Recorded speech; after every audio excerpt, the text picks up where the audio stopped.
Hello everyone and I welcome you all to my YouTube channel Explore Physics. और ये हमारा last lesson है unit 1 का, जो है ओरिजिन ऑफ क्वांटम मैकेनिक्स। तो इसमें हम लोग पढ़ेंगे group velocity and phase velocity के बारे में। तो चलिए शुरू करते हैं। तो इस वीडियो का पार्ट 1 अगर आपने नहीं देखा है तो प्लीज़ उसे देख ले, ताकि आपको वेव पैकेट्स के बारे में अच्छे से जानकारी हो जाए।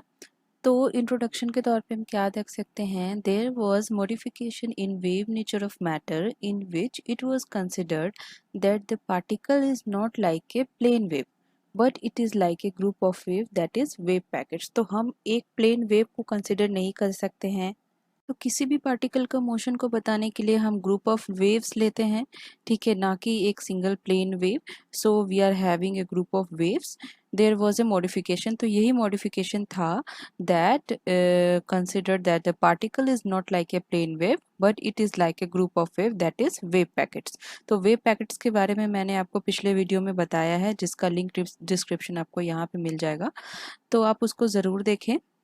So, a wave packet therefore consists of a group of waves of slightly different wavelength and frequencies.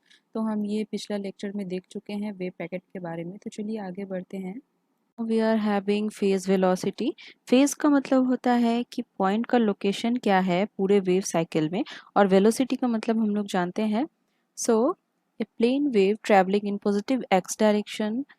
positive direction of x-axis can be represented as psi as a function of xt is equal to a sine in bracket omega t minus kx। तो ये है हमारा plane wave equation, ठीक है, जो कि x direction में move कर रहा है। So where psi xt is the displacement of the plane wave, ये हमारा डिस्प्लेसमेंट है, ये हमारा एम्पलीट्यूड है, और ये हमारा फेज है। So where omega is the angular frequency, omega हमारा एंगुलर फ्रीक्वेंसी है, V is the velocity and A is the amplitude of wave. ठीक है, तो यहाँ पे ए हमारा एम्पलीट्यूड है, मतलब कितना मैक्सिमम हमारा क्रेस्ट फॉर्म हो रहा है वो हमारा एम्पलीट्यूड है। सो the phase phi of the wave at any time t at a distance x from the origin is phi of xt is equal to omega t minus kx। तो ये जो quantity है वो हमारा है फेज ऑफ द वेव। तो ये चीज़ हमें याद रखनी है कि प्लेन वेव का जो इक्वेशन होता है, displacement of the plane wave का इक्वेशन, उसमें जो ये क्वांटिटी होता है वो है हमारा फेज। तो इसको चलिए अच्छे से देखते हैं कि अब फेज वेलोसिटी क्या होता है। Phase velocity of the wave is the velocity with which crest or trough of the waves travels in a medium। तो किसी भी मीडियम में जो हमारा क्रेस्ट और ट्रफ है वो किस वेलोसिटी से मूव कर रहा है, ये हमारा क्रेस्ट है, ये हमारा ट्रफ है, तो ये हमारा किस वेलोसिटी से मूव कर रहा है उसी को हम लोग बोलते हैं फेज वेलोसिटी। तो फेज वेलोसिटी ही रिस्पॉन्सिबल है इसको आगे मूव कराने में, और the velocity with which displacement of a given phase moves in the forward direction। और यहाँ पे क्रिस्ट और ट्रफ का जो डिस्प्लेसमेंट हो रहा है वेलोसिटी के वजह से, तो उसी वेलोसिटी को हम लोग बोलते हैं फेज वेलोसिटी, जिसके कारण वो आगे मूव कर पा रहा है, फॉरवर्ड डायरेक्शन में घूम पा रहा है। तो उस वेलोसिटी को हम लोग बोलते हैं फेज वेलोसिटी, और इसको हम लोग कैसे रिप्रेजेंट करते हैं, VP. It is represented by V subscript P. तो फेज वेलोसिटी का क्या है formula, VP is equal to omega by K. तो ओमेगा हम क्या करेंगे, ओमेगा हम यहाँ से लेंगे, के हम यहाँ से लेंगे, और दोनों वैल्यूज़ को हम लोग वहाँ पे पुट करेंगे तो हमें अपना फेज वेलोसिटी मिल जाएगा। और वीपी का एक और फॉर्मूला होता है, VP is equal to E by P. ये कैसे आया, since VP is equal to H cut omega divided by H cut K, तो दोनों तरफ ऊपर नीचे हम लोग एच कट से मल्टीप्लाई कर देंगे, तो हम जानते हैं कि E is equal to H cut omega होता है, जिसमें कि एच कट का value H by two pi करने के बाद हमें मिलेगा एच इंटू एच न्यू। ठीक है, तो ये हमारा एनर्जी का फॉर्मूला है, और ये है हमारा मोमेंटम का formula, P is equal to H cut K. तो ये दोनों का फॉर्म हम लोग यहाँ पे रख देंगे, तो हमें वीपी दूसरे फॉर्म में मिल जाएगा, जहाँ पे हम लोग एनर्जी और मोमेंटम पुट करके भी फेज वेलोसिटी निकाल सकते हैं। तो ये केस जो हमारा है वो है non relativistic case, where the velocity of the phase velocity is less than the relativistic velocity. तो रिलेटिविस्टिक वेलोसिटी हमारा क्या है, स्पीड ऑफ लाइट। तो स्पीड ऑफ लाइट से ये वेलोसिटी कम है, इसीलिए ये नॉन रिलेटिविस्टिक केस है। तो चलिए देखते हैं, जब फेज वेलोसिटी हमारा अप्रॉक्सीमेटली इक्वल हो जाएगा रिलेटिविस्टिक वेलोसिटी के, तो क्या होगा, तब हमारा इक्वेशन क्या मिलेगा। तो चलिए देखते हैं। So now we are having relativistic phase velocity. Vp is equal to E by P हम जानते हैं, and from the relativistic mass energy relation से हम ये जानते हैं E is equal to gamma m naught c square divided by gamma m naught nu is equal to C square by nu हो जाएगा। और यहाँ पे गामा जो है वो हमारा लॉरेंज फैक्टर है which is equal to 1/√1 minus V square by C square. तो इसके इक्वल हो जाएगा हमारा गामा। तो ये आपस में कटने के बाद हमें मिल जाएगा C square by mu. So relativistic case में हमें फेज वेलोसिटी का फॉर्मूला मिल गया। Now, since the phase velocity of a de Broglie wave is always greater than the velocity of light in free space, but according to the special theory of relativity, no energy can be transmitted with velocity greater than c. तो यहाँ पे आप देख रहे हैं phase velocity of de Broglie wave greater हो जा रहा है speed of light से, लेकिन special theory of relativity के अनुसार एनर्जी ट्रांसफर नहीं हो सकता जिसमें कि वेलोसिटी ग्रेटर देन है velocity of light. This suggest that the phase velocity has no physical significance and we can not represent the wave nature of a moving particle by a single plane wave. तो single plane wave से हम किसी भी particle को represent नहीं कर सकते हैं जो कि वेव नेचर शो कर रहा है। इसी तरह प्लेन वेव को ना लेकर हम लोग ग्रुप ऑफ वेव्स लेंगे। तो यहाँ से हमें पता चल गया कि फेज वेलोसिटी का खुद का कोई फिजिकल सिग्निफिकेंस नहीं होता है। तो चलिए आगे बढ़ते हैं और देखते हैं ग्रुप वेलोसिटी क्या होता है। तो ग्रुप वेलोसिटी नाम से ही पता चल रहा है कि ये किसी चीज़ का ग्रुप है। तो यहाँ पे ग्रुप ऑफ वेव्स है, ए वेव ग्रुप और वेव पैकेट जो कि सुपरपोजिशन ऑफ वेव्स है। A wave group or wave packet is described as the superposition of individual waves of different wavelengths, and these waves interfere with each other and results in the variation of amplitude which is called group velocity। तो थोड़ा सा different wavelength का होगा, थोड़ा सा different frequencies का होगा, वो आपस में superimpose होके जो हमारा पैकेट बनाएगा, जो हमारा ग्रुप बनाएगा, उसको हम लोग बोलते हैं ग्रुप वेलोसिटी। और वो जिस वेलोसिटी से आगे बढ़ेगा उसको हम बोलेंगे group velocity. It is denoted by VG, इसको हम लोग वीजी से डिनोट करते हैं सबस्क्रिप्ट में G. Now group velocity is the velocity with which maximum amplitude or the envelope of the wave packet moves and it is given as vg is equal to d omega by dk। ठीक है, तो ये हमारा formula है group velocity का। तो basically group velocity जो होता है वो हमारा वेव पैकेट का ऐसा एक सुपरपोजिशन ऑफ वेव्स का ऐसा पैकेट है जो कि मूव कर रहा है, उसी को हम लोग ग्रुप वेलोसिटी बोल रहे हैं यहाँ पे।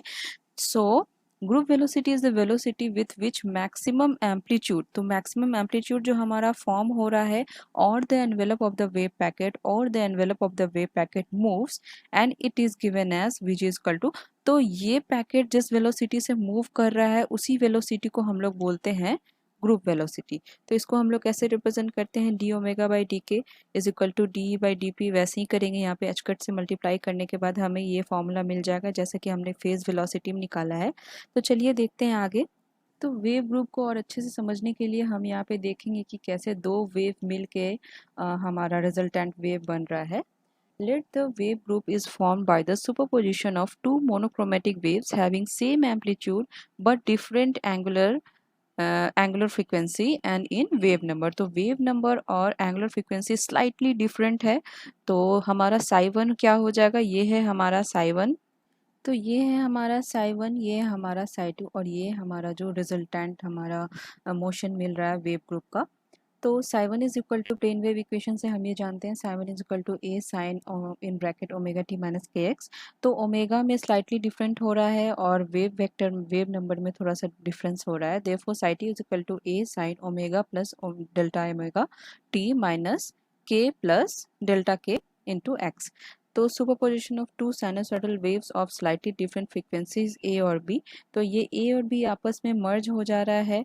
C represent the resultant motion. तो ये हमारा रिजल्टेंट मोशन है। यहाँ पे हमारा देखिए ये जो हमारा मिल रहा है ये हमारा मैक्सिमम एम्पलीट्यूड मिल रहा है, ये हमारा सबसे मिनिमम एम्पलीट्यूड है। तो इस तरह वेव ग्रुप फॉर्म होता है और इसी तरह हम किसी पार्टिकल का मोशन बता सकते हैं माइक्रोस्कोपिक लेवल पे, क्योंकि एक वेव और सिंगल वेव हमारा फिजिकल सिग्निफिकेंस नहीं शो करता है, इसीलिए हम ग्रुप ऑफ वेव्स लेते हैं। यहाँ पे सिर्फ दो है, दो से भी ज़्यादा हो सकता है। तो ये इस तरह से वेव ग्रुप फॉर्म होता है। तो हम लोग रिजल्टेंट वेव को कैसे लिख सकते हैं जो कि psi 1 और psi 2 का मर्ज होके हुआ है। तो चलिए देखते हैं। The resultant wave, that is the wave packet, can be written as psi is equal to 2a cos in bracket 1 minus delta omega minus delta kx sin omega t minus kx। तो इस तरह से हम resultant wave का equation लिख सकते हैं जो हमारा यहाँ पे मिल रहा था। इसका ये हमारा साई हो जाएगा। जो इक्वेशन आपने अभी देखा वो है हमारा रिजल्टेंट इक्वेशन। तो डी ओमेगा बाई डी के जो हमारा निकल के आ रहा था ग्रुप वेलोसिटी का, वो हमारा नॉन रिलेटिविस्टिक केस था। तो चलिए देखते हैं रिलेटिविस्टिक केस में हमें क्या मिल रहा है। From the relativistic mass energy relation, ये जो इक्वेशन है वो हमारा मास एनर्जी रिलेशन बहुत ही फेमस इक्वेशन है।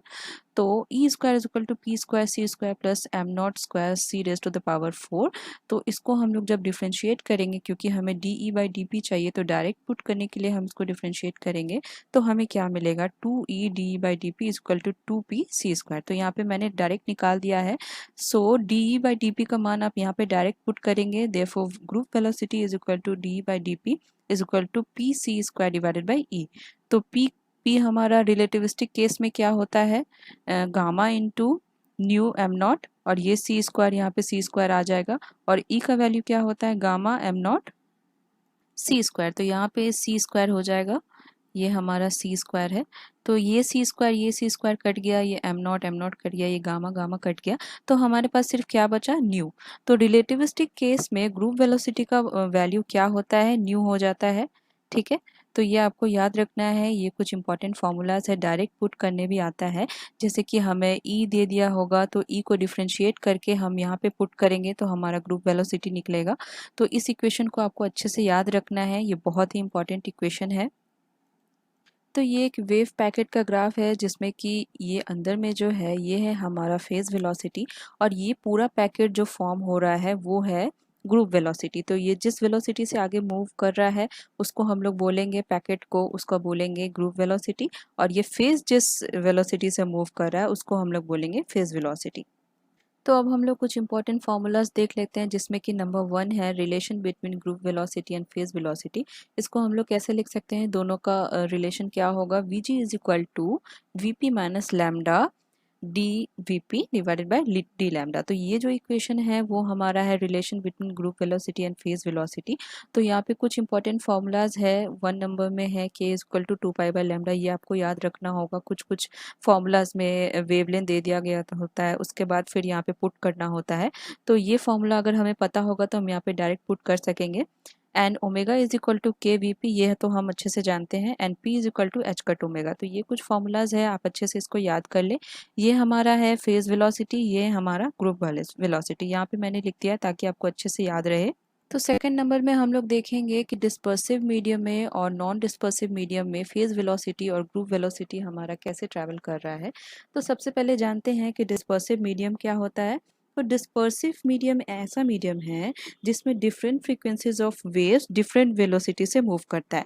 जैसे कि ये हमारा एक वेव पैकेट है, तो ये डिस्पर्सिव मीडियम में डिफरेंट वेलोसिटी से मूव कर रहा है। जैसे कि आप इस फिगर में देख रहे हैं, ये डिस्पर्सिव मीडियम है, ये नॉन डिस्पर्सिव मीडियम है। तो डिस्पर्सिव मीडियम में वेव हमारा स्प्रेड हो जा रहा है, ये नॉन नॉन डिस्पर्सिव में स्प्रेड नहीं हो रहा है, डिस्पर्सिव मीडियम में हमारा वेव स्प्रेड हो रहा है। तो देखते हैं, for non dispersive medium all waves travels with same phase velocity. ठीक है, तो नॉन डिस्पर्सिव मीडियम में आप देख रहे हैं कि सबका फेज वेलोसिटी सेम है। देयरफॉर हम जो पिछला स्लाइड में देखे हैं रिलेशन, कि इस रिलेशन में फेज वेलोसिटी हमारा 0 हो जाएगा। Therefore V P by D V lambda is equal to 0 हो जाएगा, ये हमारा 0 हो जाएगा। तो नॉन डिस्पर्सिव मीडियम में हमारा ग्रुप वेलोसिटी और फेज वेलोसिटी आपस में इक्वल हो जाता है। जैसे कि आप यहाँ पे देख रहे हैं, ये हमारा नॉन डिस्पर्सिव वेव है, तो फेज वेलोसिटी के चेंज नहीं होने के कारण ग्रुप वेलोसिटी और हमारा फेज वेलोसिटी इक्वल हो जाएगा। तो अब देखते हैं डिस्पर्सिव मीडियम का क्या केस है। Dispersive medium are of 2 types, first is normal dispersive medium and second is anomalous dispersive medium. तो नॉर्मल डिस्पर्सिव मीडियम में क्या होता है, D V P by D lambda is equal to positive हो जाता है, जिसके कारण group velocity is less than phase velocity. ठीक है, और एनोमलस डिस्पर्सिव मीडियम में क्या होता है, D V P by D lambda is equal to negative is equal to group velocity is greater than phase velocity. तो ये था हमारा formulas related to group velocity and phase velocity. यहाँ पे हमें ये रिलेशन याद रखना है, ये रिलेशन बहुत इंपॉर्टेंट है, ये दोनों फॉर्मूला याद रखना है ग्रुप वेलोसिटी और फेज वेलोसिटी का।